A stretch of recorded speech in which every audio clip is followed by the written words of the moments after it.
Todos e a todas, tudo bem com vocês? Do meu currículo extenso que a Cláudia apresentou, gostaria de acrescentar duas coisinhas só. Primeiro, que eu fiz uma experiência missionária como padre de 5 anos na prelazia de São Félix do Araguaia. Lá eu conheci também o Frei Gilvander, que foi lá assessorar o encontro, acho que um retiro nosso.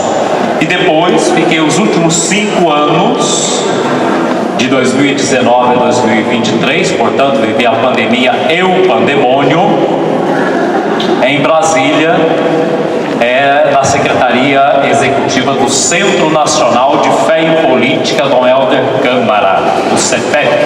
Quem que fez CEFEP aqui, levanta a mão. Tem algumas pessoas, tá vendo?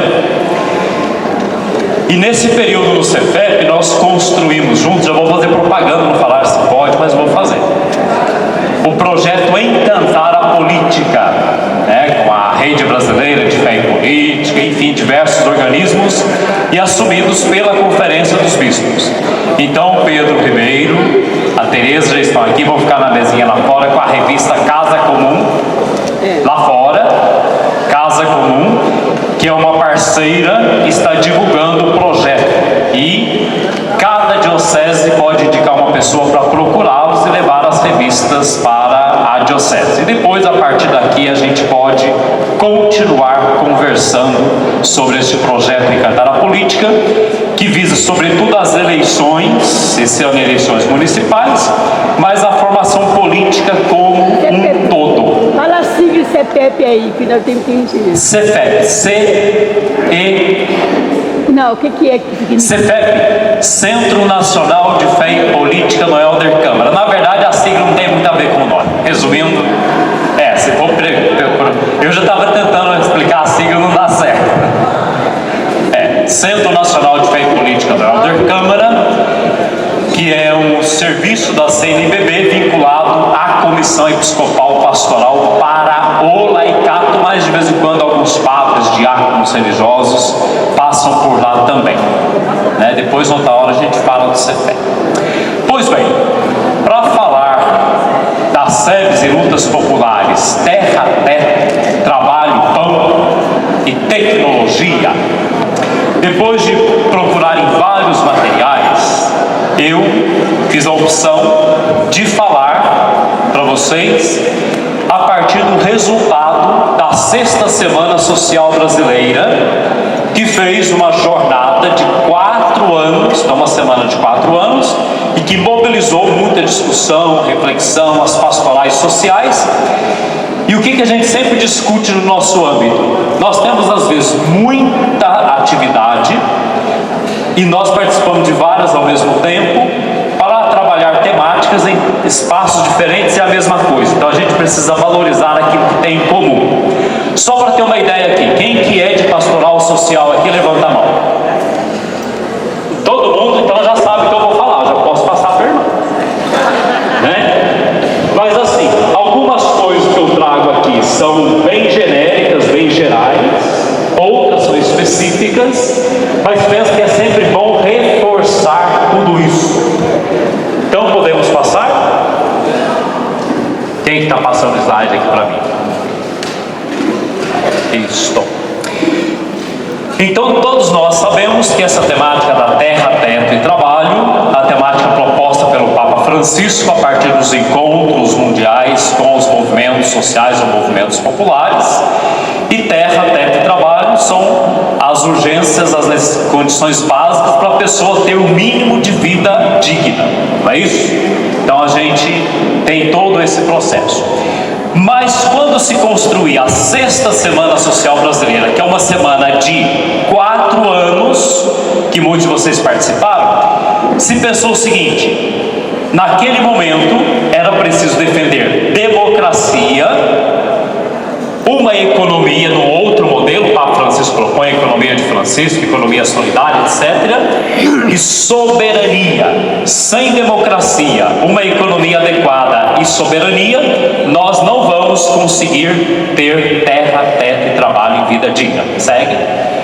A semente já estava plantada em diversos sentidos. Por quê? O nosso trabalho, a nossa luta já vem sendo feita pelas SEBs há muito tempo, pelas pastorais sociais, diversos organismos, e aquilo que a palavra de Deus nos fala, né? Quando a gente fala de missão, o missionário vai, mas Deus chegou primeiro. A gente não precisa ter ilusão que a gente vai salvar o mundo, né? É Deus que chega primeiro. A gente tenta não atrapalhar muito e fazer a nossa parte, né?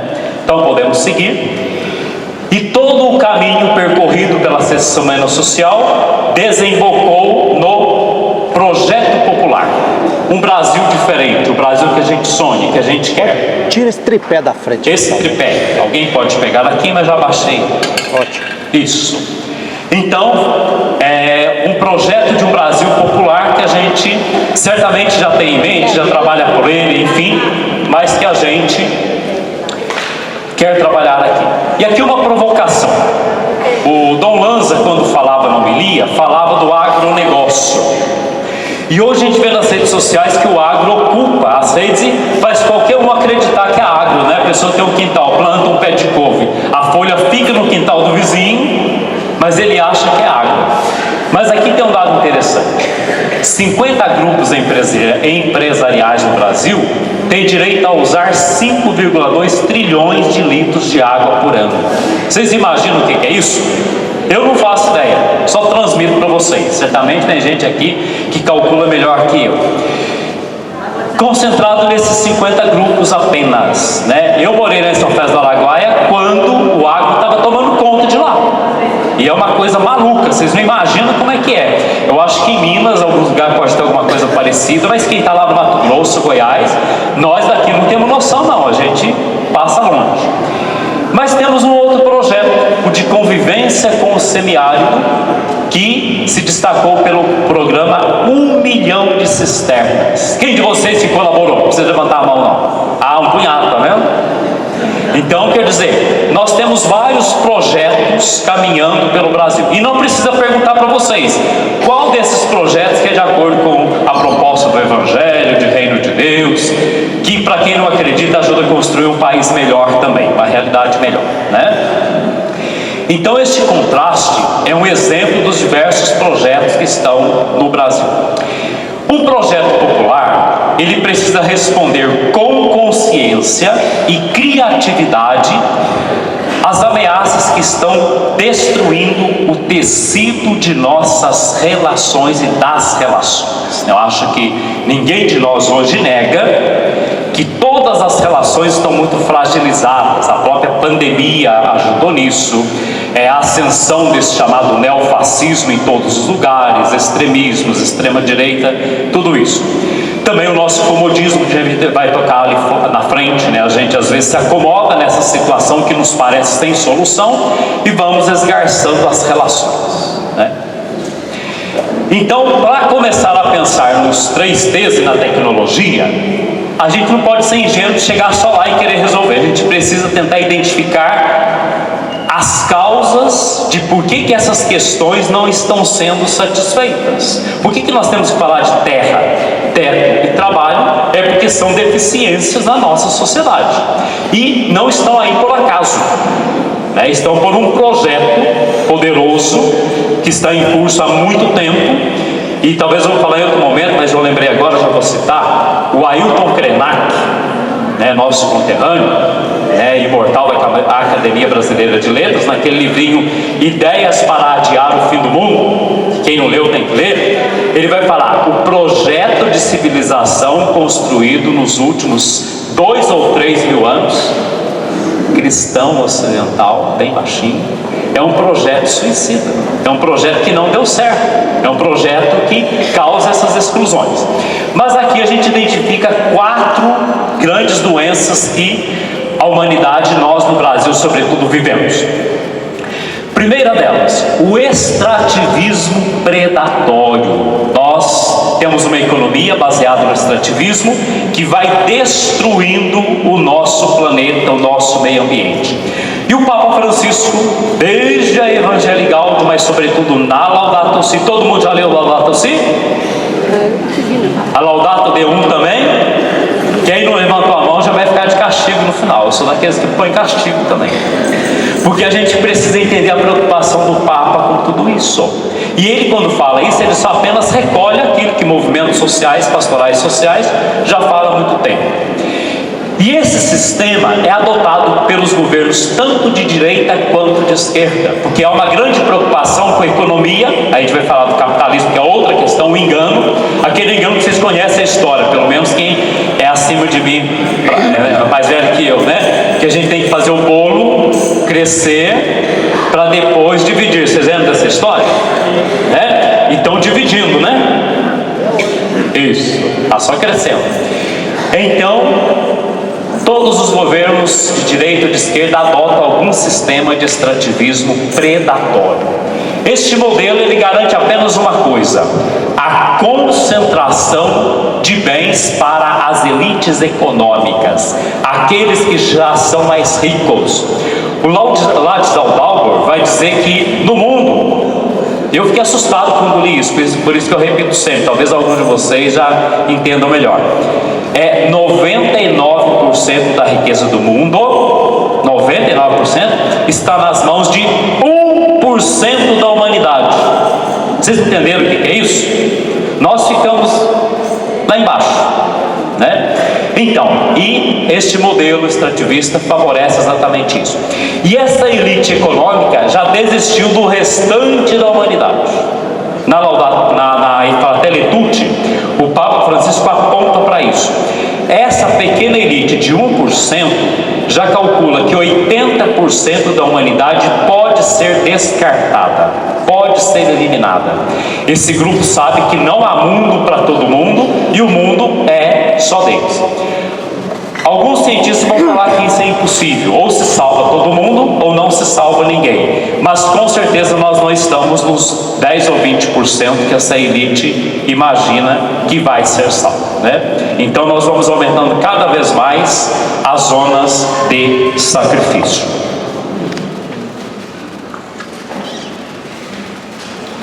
Segundo elemento, segunda doença é a colonialidade. Quer dizer, o nosso país, como a América Latina, é uma realidade sofrida, subdesenvolvida, por diversos motivos, mas sobretudo porque nós fomos colônia de grandes países europeus de diversas formas. E ainda entre nós tratamos o outro como colônia que pode ser explorado. O extrativismo é uma consequência disso, né? No começo era o pau-brasil, hoje é o agronegócio que exporta tudo e vai acabando com a realidade local, né? E essa colonialidade ela é fundamental também para garantir que o capitalismo possa existir cada vez mais e vai além dos limites e desrespeita os projetos dos outros, né? Não leva em conta algo que está na doutrina social da igreja, que é fundamental, da autodeterminação dos povos, que os diversos povos, diversos grupos têm direito de se autodeterminar. E o Papa Francisco na Fratelli Tutti vai dizer algo interessante. Se apresenta no mundo que alguns países, alguns modelos são muito bons, coloca como modelo, escondendo o que tem de ruim lá e acaba com as realidades locais. A gente compra a cultura dos outros, né? Então, quando a gente fala, por exemplo, Estados Unidos, que a gente ainda pensa que é um modelo, né? Está vendo isso degringolar. Estados Unidos tem mais população de rua que o Brasil, mais pessoas em situação de rua, mas é o modelo que a gente quer, e a gente compra, e a gente acredita, e a gente gosta. O racismo. Racismo é uma discussão mais recente, e o Papa Francisco na Fratelli Tutti trata do conceito, mas não cita o tema, né? Quem vai falar muito sobre racismo, sobretudo, é o Gessé Souza, inclusive no livro dele, Como o Racismo Criou o Brasil, que vai trazer para nós alguns elementos, como que a nossa fé cristã colaborou com o racismo, quando se entende o trabalho manual como castigo de Deus. E aí você precisa de outro que faça o seu trabalho, que é a origem da escravidão, né, que sustenta a escravidão em escala comercial que nós tivemos no Brasil. E como que a nossa sociedade é extremamente racista. Não se trata simplesmente de um desvio descontrolado de alguns grupos, como a gente às vezes pensa, que estão radicalizados em sua intolerância. É um verdadeiro projeto, é uma arquitetura necessária e constantemente alimentada para preservar os privilégios de alguns. A gente faz uma discussão no âmbito político dizendo, e o Papa Francisco fala isso na Fratelli Tutti e outros documentos, que um grande problema da política hoje é que o econômico determina a política. Eu não tenho dúvida disso. Mas o Gessé Souza, nesse livro que eu citei, vai falar uma outra coisa. Não é o econômico que determina a política, é o racismo que determina o econômico. Desses 1% mais ricos, são homens brancos europeus, pode ter um ou outro. Então o racismo é que determina qual parcela da população pode ficar excluída e qual pode ser eliminada. E uma pergunta boa da gente fazer é o seguinte: nós estamos em qual situação aqui? Nós estamos na elite ou estamos que podem ser eliminados, As pessoas com quem nós convivemos, aonde que estão? O patriarcado, esse teu Pedro Ribeiro aqui que está aí, o Pedro pode me desmentir depois na fila do povo, mas eu lembro muito do Pedro falando que a grande crise que a gente vive hoje, inclusive essa reação dos conservadores, é porque o modelo de patriarcado que subsiste, segundo Ailton Krenak, mais ou menos essa linguagem, há muitos anos, milhares de anos, é um modelo que também se esgotou, está em crise, e precisa nascer um modelo novo. Então esse povo todo maluco que tem por aí, está tentando resgatar e sobreviver a tudo isso. Então, é algo fundamental. É um projeto que vai contra toda a igualdade de gênero e que é tida como uma ameaça para a afirmação das novas categorias de relações e inclusão no mundo moldado pelos padrões machistas. Podemos ver? Então, as 4 doenças que estão como fundo, como base dessa nossa sociedade: o extrativismo, volta lá um pouquinho, por favor, predatório, a colonialidade, o racismo e o patriarcado. Podemos ir? Olhemos para a igreja e o projeto popular, então, desenhado pela Sexta Semana Social Brasileira. Primeiro é preciso entender que a igreja, ela está no mundo. Eu lembro antigamente, talvez algum de vocês lembrem, quando eu fiquei sabendo da existência da SEBS, eu era catequista de grupo de jovem, tinha alguém que elaborou material, aqueles vários modelos de igreja, vocês lembram daquele igreja abacate, igreja laranja e tal, e a gente falava, a igreja tem que estar no meio do mundo, não no meio como a semente de abacate que está no meio mais isolado, mas como a laranja que está misturada no mundo, E a gente, quando caminha para a igreja, vai percebendo que é isso mesmo. A igreja está aí misturada nesse meio e, consequentemente, sofre as influências de todos os benefícios e malefícios que a sociedade traz, todas as doenças também. Então, esta igreja está integrante desta sociedade que nós vivemos, que é uma sociedade adoecida. Assim, o espírito de vida que ela deveria trazer à sociedade, renovando a sociedade à luz do Evangelho, frequentemente fica sufocado. E nós todos, inclusive quem está na SEBS e outros movimentos, a gente acaba também entrando no esquema, inclusive no esquema institucional. E ao invés de trazer uma transformação, a gente impede essa transformação. E com argumentos que convencem o nosso povo. Então, para frente a gente vai ver também algumas doenças que a própria igreja tem. Podemos ir? Primeira delas é a dissociação entre o indivíduo e a comunidade, Se é importante no nosso tempo o subjetivismo, que é a valorização daquilo que cada pessoa tem em si, é uma doença o individualismo. E qualquer um de nós sabe que em diversos espaços e muitas pregações que o nosso povo segue, nós também, a fé é dita como algo que se pode viver individualmente. E não sei se é fala de um padre ingênuo de paróquia, mas eu sempre digo para o povo o seguinte: olha, como que é importante viver a fé em comunidade. Quando Jesus diz que onde 2 ou mais estiverem reunidos em seu nome, Ele está no meio de nós, não é porque quando a gente reza sozinho, Deus não está com a gente, não. ele está também, claro, mas é porque a comunidade é exigente. E a gente vai ter sempre a tentação de fugir para uma fé mais individualista, com tudo que isso significa. Cada grupo vai ficando individualista também. Nós temos que reconhecer que nessa sociedade plural, nessas muitas formas de viver a fé e a igreja, nós também às vezes ficamos fechados no nosso grupo. Não dialogamos com o outro, não partilhamos com ele. E às vezes é possível fazer alguns avanços aqui e outros ali, né? Então, essa doença também, forçada já pelo mundo pós-moderno, mas que a pandemia potencializou muito. Eu não sei a experiência de vocês, mas eu fiquei 5 anos em Brasília, como eu disse, e longe de paróquia. Então os outros padres aí, eu não vivi essa experiência que vocês viveram não, estava no outro ambiente.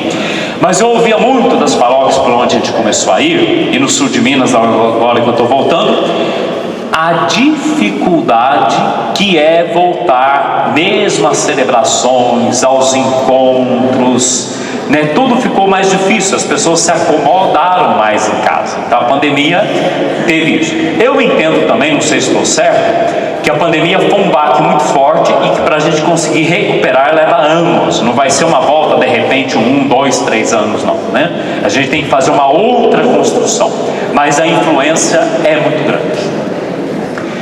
Depois, além da dissociação entre o indivíduo e a comunidade, essa outra eu percebo muito mais claramente e acho que é muito mais grave. E os documentos da doutrina social já fala há muito tempo. Não tem outro.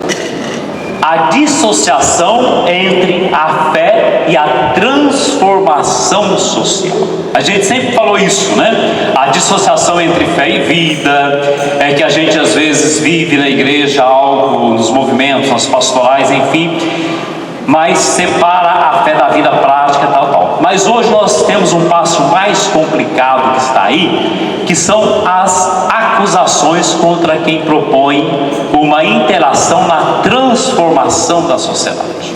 Aquela acusação que faziam contra Dom Helder Câmara, que ele denuncia, né? Quando dou comida aos pobres, me chamam de santo, e quando pergunto pelas causas da pobreza, me chamam de comunista.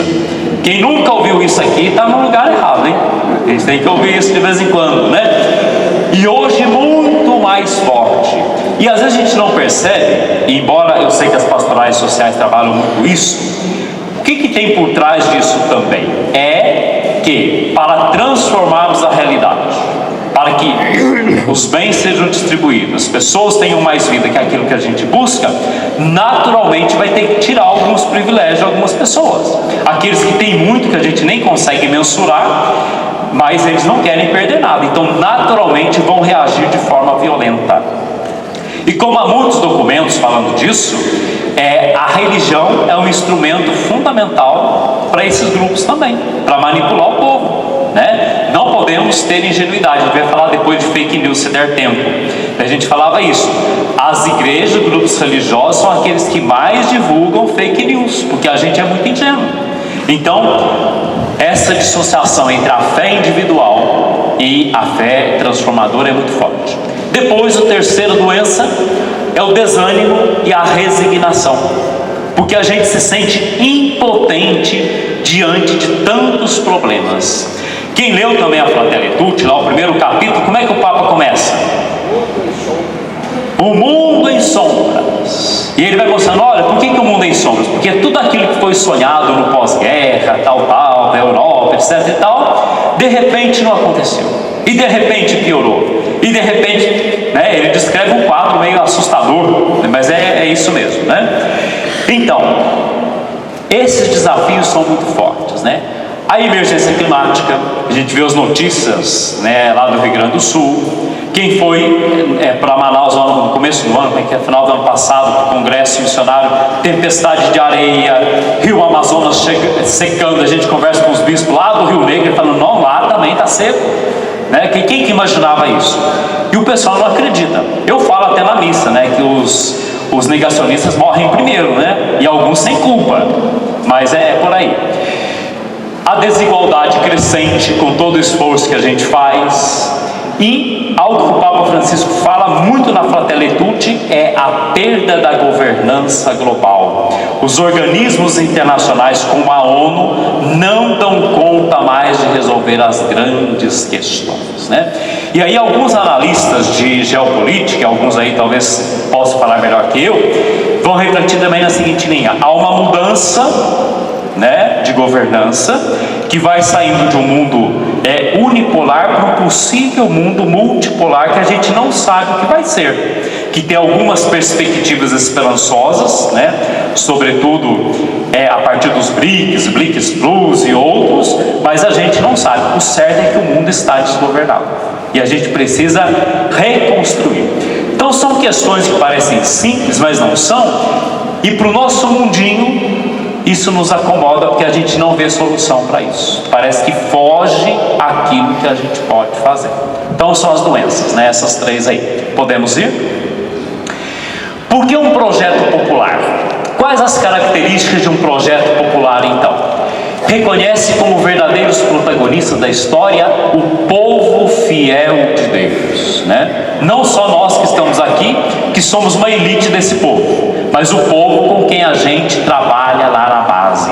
É importante ouvir o povo, né? As comunidades, as pessoas que estão a pé ali, os grupos que ainda hoje são capazes de organizar, os comitês populares, os círculos bíblicos, né, foram citados aqui, e diversos outros grupos que a gente vai vendo surgir hoje em dia. Eu acho que a gente não pode deixar de levar em conta os grupos por afinidades, de redes sociais, né, e tudo isso também. E a igreja tem uma rica e longa experiência em promover a reflexão popular sobre a fé, reunindo as pessoas em torno da palavra de Deus e em constante conexão com os sinais e os desafios dos tempos. Então a gente precisa resgatar, revalorizar essa história, essa capacidade que nós temos. Por ser popular, o projeto provoca a respeito de seus alcances. Então, algumas perguntas que a gente precisa fazer. Quanto realmente estamos conseguindo popularizar o nosso chamado à ação, né? Então, a gente precisa entender, de fato está chegando no povo? E aqui, a gente vai falar um pouco depois, se der tempo, lá da tecnologia, a questão das mídias sociais, a gente percebe que outros grupos dominam melhor do que nós. Até porque também esses trabalhos são caros, né? Tem toda uma questão financeira. Mas a gente tem muita coisa que pode fazer. Eu nas redes sociais que consigo, eu percebo que os povos indígenas estão muito organizados nisso. E percebo que, por exemplo, eles têm feito muitos cursos de redes sociais, etc. e tal, mas tudo também subvencionado por ajuda externa. E a gente precisa pensar nisso, né? Na paróquia que eu estou hoje lá em Minas, através daquele projeto, não sei se vocês conhecem da CNBB com o governo federal, começou com o Capacita Sul de Minas, agora é Capacita em Rede. Por sugestão da pessoa que criou o projeto, a gente vai vai oferecer um curso de comunicação estratégica focando na PASCOM paroquial, né? Mas ampliando isso também, a gente precisa dominar tudo isso. Volta um pouquinho, por favor. De que forma a oportunidade de construir esse projeto está nos aproximando mais dos territórios dos quais a igreja vem progressivamente se retirando, especialmente as periferias, as diversas periferias geográficas e existenciais, né? A radicação nos territórios. É nos territórios que acontecem as mudanças mais radicais, como é óbvio compreender. Então entender que é lá onde a gente vive, que a gente tem a história, que a gente tem a nossa cultura, que acontece as mudanças mais radicais. Portanto, cabe à igreja, e quando a gente fala de igreja aqui, não é ficar pensando na igreja institucional de padre para cima, não, né? Igreja que somos todos nós, né? E outros simpatizantes e que somam com a gente também, né? Falei de padre para cima, de religiosa para cima também, tudo, né? É a igreja povo de Deus mesmo, que inclui a todos nós, né? É uma postura firme firme nossa em oposição a todos os projetos que agridem os territórios ou impedem as comunidades definirem neles seus planos de vida.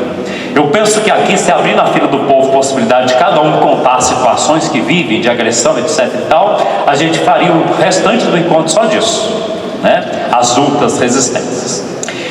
A igreja tem possibilidade de escalar, pautar esses processos quando ela denuncia, quando ela faz uma incidência, nas diversas esferas da igreja, a nível local, regional e até para fora da igreja, na sociedade. A gente precisa ter coragem com isso, né? Está aqui o Frei Gilvando filmando, mostrando, eu lembro da fala dele. É esse tipo de coisa que a gente precisa ter mais coragem de fazer também. Para frente. A superação da democracia representativa. Ali na construção do projeto Encantar a Política, e mais uma vez a revista Casa Comum está com Pedro Ribeiro lá fora, etc e tal, né? Quando a gente construiu o projeto, né, Pedro, com muita conversa, muita discussão, etc e tal, a gente falava isso: olha, a democracia representativa que a gente tem é muito deficitária, mas nesse momento a gente precisa defendê-la, porque até ela está em risco. Só que aqui o projeto chama para algo mais. Não basta essa democracia representativa. A gente precisa ter uma democracia de fato. Porque essa democracia representativa é aquilo que a gente vê as críticas nos meios de comunicação, etc e tal. Alguém chega no governo, mas não chega ao poder. E aí, para conseguir o mínimo de governabilidade, o que precisa? Distribuir cargos, e depois separa os especialistas do jogo político dos cidadãos inertes. Num dos capítulos do texto base do Encantar a Política vai falar isso, né? Essa ideia de que o povo não entende de política, ela não é espontânea, ela é criada artificialmente para aparecer coisas de especialistas, que mesmo alguns que estão no nosso campo popular, mas só eles dominam aquilo. Quem está no dia a dia, que sofre as consequências, não consegue entender. Então separa o povo da política. O bem viver dos povos. Creio que todos nós, ou quase a maioria, já ouviu falar do bem viver dos povos, a maneira de viver dos povos originários, que tem toda uma proposta, uma filosofia de vida sobre isso, né? O bem viver é a radicalidade de sonhar outros mundos, né? Quando a gente fala com diversas pessoas que esse mundo em que vivemos é um mundo que não tem futuro, é um mundo suicida, é um mundo que, enfim, não é humano, a gente precisa pensar: outro mundo é possível? Os nossos povos originários sempre têm propostas que estão se realizando de um outro mundo possível, mas é outra construção. Vou trazer só um exemplo que o Dom Leonardo contava lá de São Félix do Araguaia, da aldeia Urubu Branco do povo Tapirapé. O governo do Mato Grosso chegou a energia elétrica na porta da aldeia, ficou alguns quilômetros, e aí respeitava os indígenas. Eles foram decidir se ia ter energia elétrica ou não. 5 anos de espera para eles concordarem de ter energia elétrica. Por quê? Embora eles fossem a cidade de Confresa lá, está a 30 quilômetros, estrada boa, os indígenas têm moto, então eles convivem com a energia elétrica, já conviviam. Não é que não conheciam, mas para eles não era tão importante. E outra coisa muito interessante que nos desafia: enquanto a população inteira ali, a comunidade toda não concordar, eles não dão um passo a mais. Conversando com as irmãs de Jesus, com o casal Eunice e Luiz que morava lá com eles, eles falaram, por exemplo, para dividir a aldeia. A ideia deles não é aldeia grande, então está super populosa, tem que dividir. É toda uma conversa para decidir qual família que vai, o que acontece. Aí morre alguém, tem que esperar o luto. É outro mundo, é outra experiência que a gente precisa aprender, né? Mas tem todas essas possibilidades. Podemos ir e organizar o povo a partir do coletivo. A radicalização dos territórios, a superação da democracia representativa e o bem viver dos povos. Podemos ir. Os eixos estruturantes que a gente precisa enfrentar. Eu vou ter dificuldade de ler isso aqui, né? Não sei vocês, mas da próxima vez a gente faz de outra cor, né? É assim: economia e dívidas sociais, né? Todos nós estamos cansados de saber, alguns como eu, carecas de saber, que a dívida que nós temos, né, a gente não sabe, não foi auditada, foi criada por outros. Eu lembro da Maria Lúcia Fatorelli, da Auditoria Cidadã da Dívida, falando do CEPEP, por causa do Equador. Eles foram lá com o Rafael Correia, fizeram um trabalho sério e falaram para eles: olha, nós conseguimos provar de toda a dívida que vocês apresentaram no Equador, 3%. Se você for lá e peitar, você consegue provar isso. Ele falou: se eu fizer isso, eu vou ser derrubado e preso. Aí fizeram um acordo: não, vamos falar que é 30% da dívida. Ele apresentou 30%, foi derrubado e preso, né? A Maria Lúcia fala o seguinte: que a dívida do Brasil, se alguém entrar na justiça, no Banco Central, perguntando para quem que vai o dinheiro que é carreado para pagar a dívida, o Banco Central não consegue apresentar para quem. Não sabe para quem que vai. Por diversos, inclusive aqueles mecanismos de fato, passar por um, por outro, que é o de lavagem de dinheiro, para não saber quem que está lucrando com isso. E 50% do orçamento, né? 50% do orçamento. Né? É, segundo o Gessé Souza, o maior roubo da história, né? A verdadeira corrupção está aqui. Então, claro, a dívida se materializa no quê? No desemprego, nos salários indignos, né? E toda a nossa vida que a gente vai sofrer. Podemos ir em frente.